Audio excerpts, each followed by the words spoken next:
Amazon jungle, a land of endless green, deadly rivers, and mysteries buried beneath the canopy. For centuries, explorers dreamed of a hidden city of unimaginable wealth. A city that some say swallowed all who dared to seek it, but is the lost city of Z a real place or just a legend that claimed lives in its pursuit?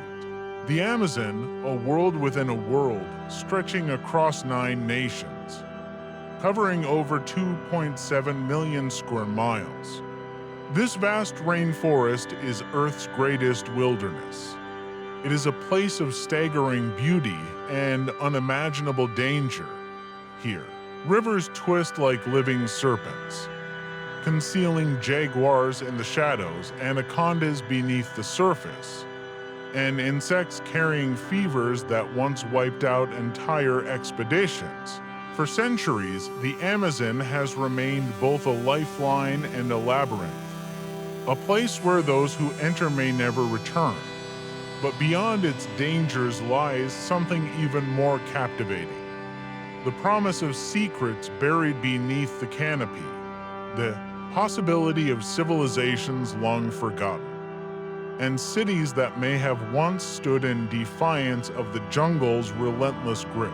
For the indigenous tribes who call this place home, the Amazon is not just a forest, it is a living memory. Their stories, passed down through countless generations, tell of powerful ancestors who built great settlements, carved stones, and raised mounds that pierced the green horizon. To these communities, the forest holds spirits and echoes of people who came before, a reminder that this vast wilderness was never truly empty. When the first Europeans set foot in the Amazon, they did not find emptiness either. They heard whispers of something extraordinary, rumors of golden cities hidden deep within the jungle. The most famous of these legends became El Dorado, the Gilded King, said to cover himself in gold dust before bathing in sacred lakes. But as tales spread across Europe, El Dorado transformed from a man into a city, then into a kingdom, and finally into a vision of an entire golden empire. This myth drove countless explorers into the rainforest, each one convinced they would be the first to lay eyes on its riches. Yet, none returned with proof. Instead, many never returned at all. Entire expeditions vanished into the jungle, consumed by disease, starvation, or hostile encounters with tribes defending their lands. The deeper explorers pushed, the more unforgiving the Amazon became. Still, the legends endured, and not just of El Dorado.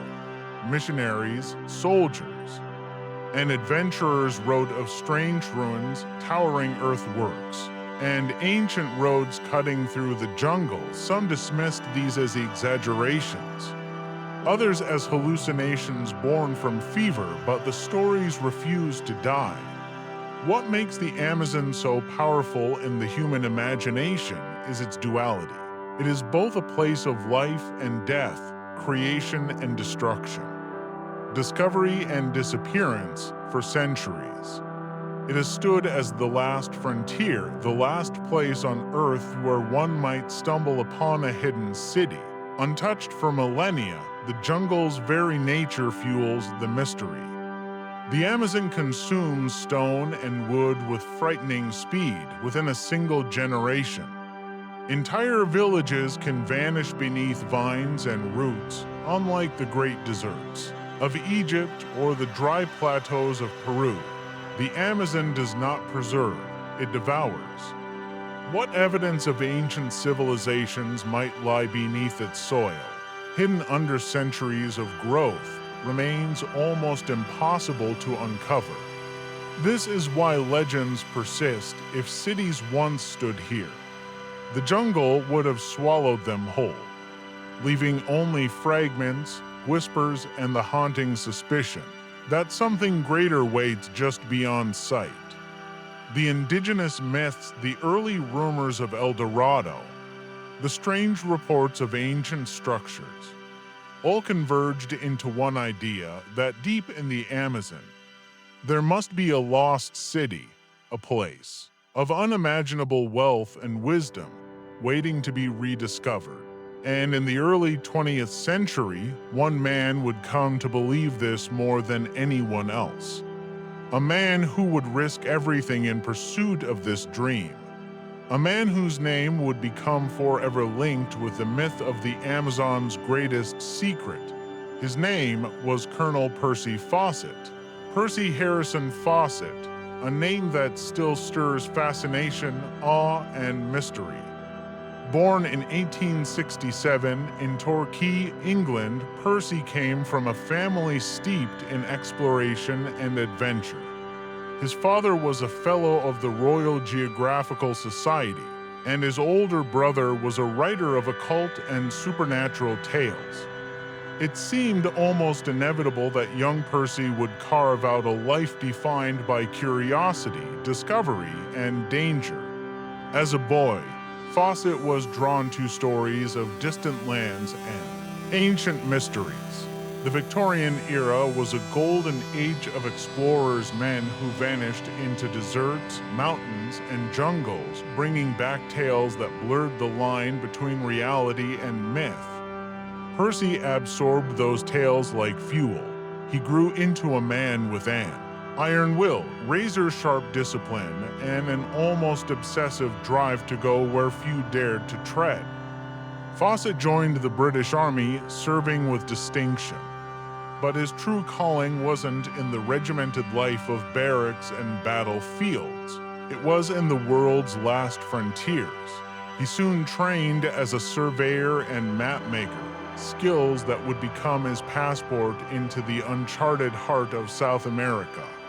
At the dawn of the 20th century, South America was still largely a blank space on European maps, vast swaths of jungle and river remained unexplored, and the region was plagued with disputes over borders and resources. That was where Fawcett came in. In 1906, the Royal Geographical Society assigned him to map the dangerous border between Brazil and Bolivia. It was a task many considered suicidal. The region was plagued by malaria, hostile wildlife, and deadly terrain, yet Fawcett thrived. With his trademark calm under pressure, he led his team through swamps, rapids, and dense forests, carefully charting lands where few Europeans had ever set foot. Fawcett quickly earned a reputation as one of the finest surveyors of his generation. His maps were precise, his methods meticulous, and his leadership legendary. Local officials, rival explorers, and even his own men spoke of his uncanny ability to survive where others perished. But it wasn't just survival that drove him. Fawcett was fascinated by the jungle itself. He began to notice fragment pottery shards, strange mounds, and rumors whispered by indigenous tribes. To him, these weren't just coincidences. They were hints, clues pointing to something greater hidden beneath the endless canopy. By 1914, Fawcett had already made several successful expeditions into the Amazon. Along the way, he became almost mythical himself. Tales spread of his encounters with giant snakes, exotic creatures, and dangerous tribes. Some accounts even claimed he had seen animals unknown to science. Fawcett himself described a giant, anaconda stretching over 60 feet long, and peculiar dogs that barked like birds. But behind the sensational stories lay a man of deep conviction. Fawcett believed that the Amazon was not the green hell that many Europeans imagined. Instead, he suspected it once held advanced civilizations, hidden and forgotten beneath centuries of growth and decay. His obsession crystallized into a single vision: the fabled lost city of Z.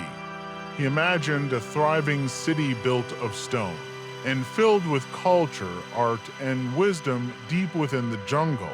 Unlike the mythical El Dorado, Fawcett Z wasn't a city of gold. It was a city of knowledge and power. To him, it represented proof that ancient civilizations in South America rivaled those of Egypt, Mesopotamia, or Greece. Fawcett's conviction grew stronger when he came across a mysterious document known as Manuscript 512. A centuries-old account written by Portuguese explorers, it described ruins of a great city hidden in the Brazilian interior, complete with archways, statues, and hieroglyphic-like inscriptions. For Fawcett, this was the missing piece. Evidence that Z wasn't just fantasy, it was real. Over the years, Fawcett's charisma and determination inspired countless others, yet it also set him apart. He grew more and more secretive, often refusing to reveal details of his roots or discoveries, even among friends and colleagues. He held his cards close to his chest. He believed that Z was his destiny and is alone to uncover. By the 1920s, after World War I had reshaped the world, Fawcett returned to his dream with renewed determination. He organized a final expedition into the Amazon, this time with his son Jack and Jack's friend Raleigh Rimmel.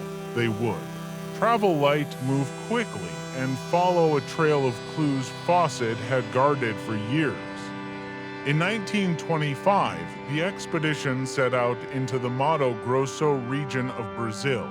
They were last seen alive crossing the upper Xingu River. After that, silence. Fawcett, his son, and their companion vanished into the jungle. Their disappearance became one of the greatest mysteries of the 20th century. Did they die at the hands of hostile tribes?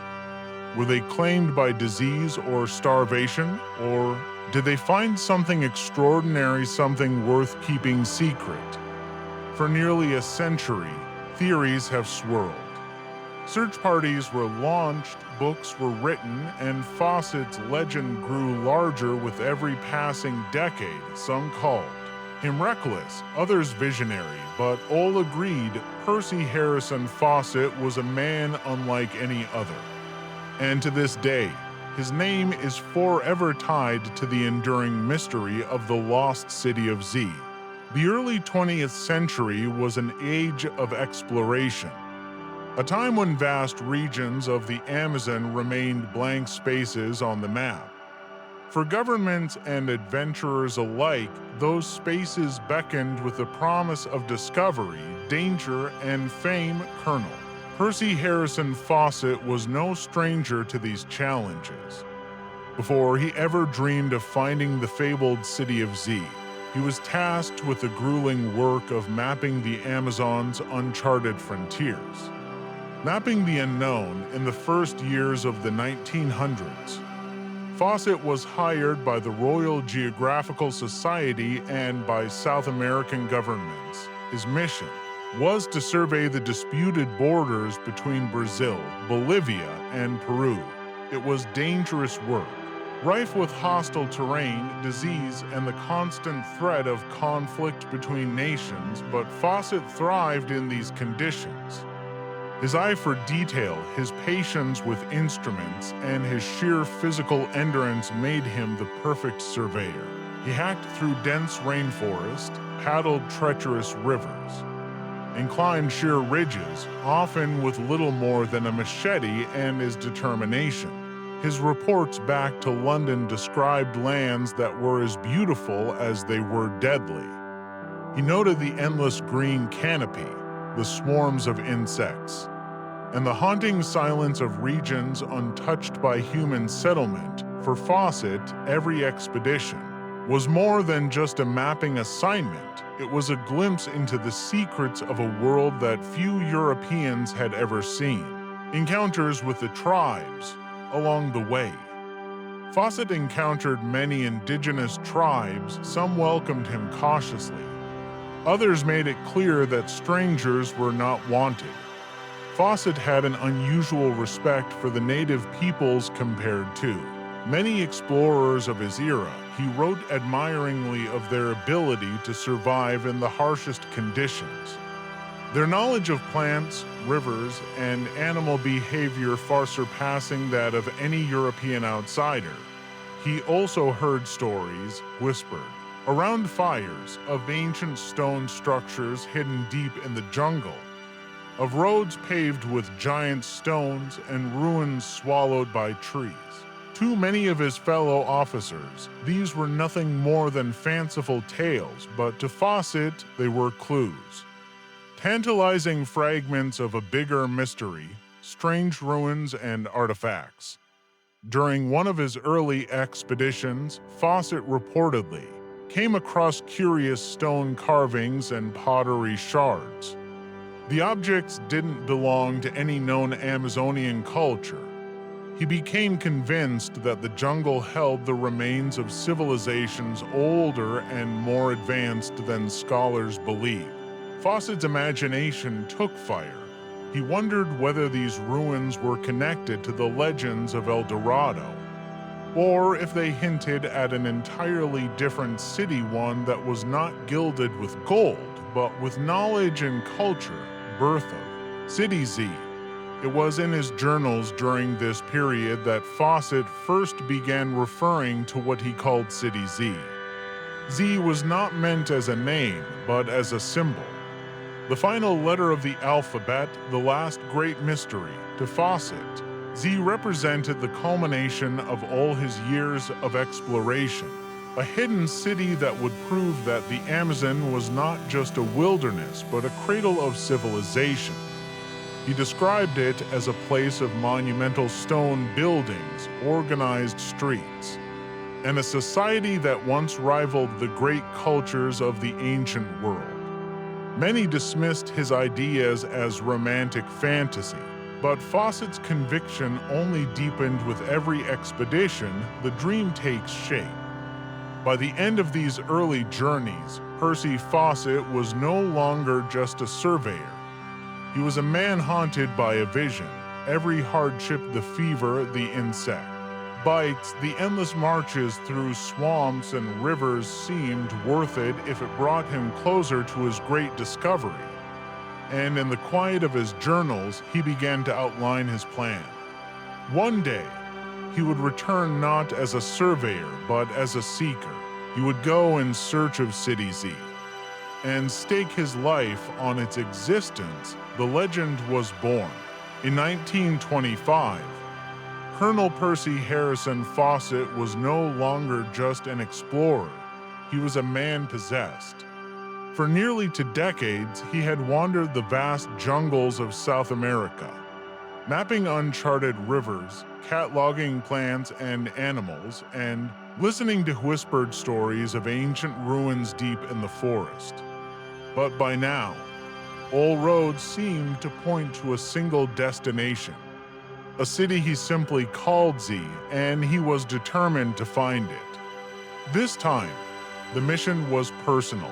He wouldn't march with armies of porters or endless supply chains as others had done before. Instead, he wanted a small, fast, almost invisible team that could slip through the jungle like shadows. His companions were carefully chosen. First, his beloved son, Jack Fawcett, young, idealistic, and just as obsessed with the adventure as his father. Jack's close friend, Raleigh Rimmel, joined them as well, eager for the glory of discovery. Together, the trio represented 3 generations of hope: the experienced veteran, the inspired son, and the loyal comrade. They set off in April 1925, carrying only what they considered essential. Supplies were minimal: dried food, salt, a rifle, ammunition, hammocks, and a few tools. No heavy crates, no large caravans, just the bare necessities to survive in the harsh wilderness. Fawcett believed that this was the only way to succeed. Massive expeditions only drew hostility from local tribes and collapsed under their own weight. A small party, he insisted, could move quietly, earn trust, and slip deeper than anyone had before. Before leaving, he sent letters back home to his wife, Nina. In them, he wrote of his confidence, his absolute belief that he would succeed this time. He even hinted at his growing certainty of Z's existence. "We shall prove it to the world," he declared. Those letters would be the last the outside world would ever hear from him. As they advanced, the jungle closed in, dense trees blotted out the sky, rivers twisted like endless serpents. Swarms of insects tormented them at every step, yet Fawcett pressed on, confident that each mile carried them closer to Z. Along the way, they encountered tribes both friendly and hostile. Some offered food and guidance, others eyed them with suspicion. Fawcett's reputation among native groups sometimes opened doors. He was one of the few Europeans who treated them with respect rather than contempt. But even his respect could not shield them completely from danger. In May 1925, the expedition reached a region near the upper Xingu River. From there, they wrote a final letter to Nina, carried by messengers who returned to civilization. In it, Fawcett assured her of their safety and spoke confidently of what lay ahead. He believed they were on the very threshold of discovery. After this letter, silence. Weeks passed, then months, no further word came. The jungle had swallowed them whole. Back in Britain, newspapers erupted with headlines. The disappearance of Colonel Percy Fawcett became front-page news. Speculation ran wild. Had they been killed by hostile tribes? Had they starved in the wilderness? Or had they found Z and chosen never to return? Search parties set out in the years that followed, dozens of them, but none ever found Fawcett, his son, or Rimmel. Instead, some of the searches themselves vanished. Claimed by the same merciless jungle, others returned with strange tales, tribes who claimed to have seen white men wandering the forest, stories of men who were executed for trespassing, and rumors of Fawcett's bones lying beneath the canopy. The mystery only deepened. The world had lost one of its last great explorers and gained one of its greatest unsolved mysteries. Fawcett's disappearance was tragic, but was it truly the end of the story? For decades, historians, adventurers, and conspiracy theorists combed through his journals and letters, searching for answers. What they found was tantalizing. Fawcett's notes contained cryptic references to geographical dead reckoning, coded coordinates, and vague sketches of ruins hidden by rivers. Some passages hinted that he believed he was closer than ever before, not wandering blindly, but following real clues. Could it be that Fawcett had indeed located signs of a lost settlement? And if so, did he fall victim to the jungle before he could reveal it to the world? What is certain is that the myth of the lost city of Z only grew stronger after his disappearance. His vanishing act was not a conclusion, it was an ignition point. The story spread across the globe, inspiring countless others to search for the city, but the deeper truth might be far more complicated than anyone imagined. Because hidden in those fragile journal pages are hints that Z might not be a single golden city at all, but evidence of something far larger, a forgotten network of civilizations. Thriving in the Amazon long before Europeans arrived, Fawcett may have vanished, but he left behind a trail of mystery. And perhaps, just perhaps, he was closer to the truth than anyone dared to believe.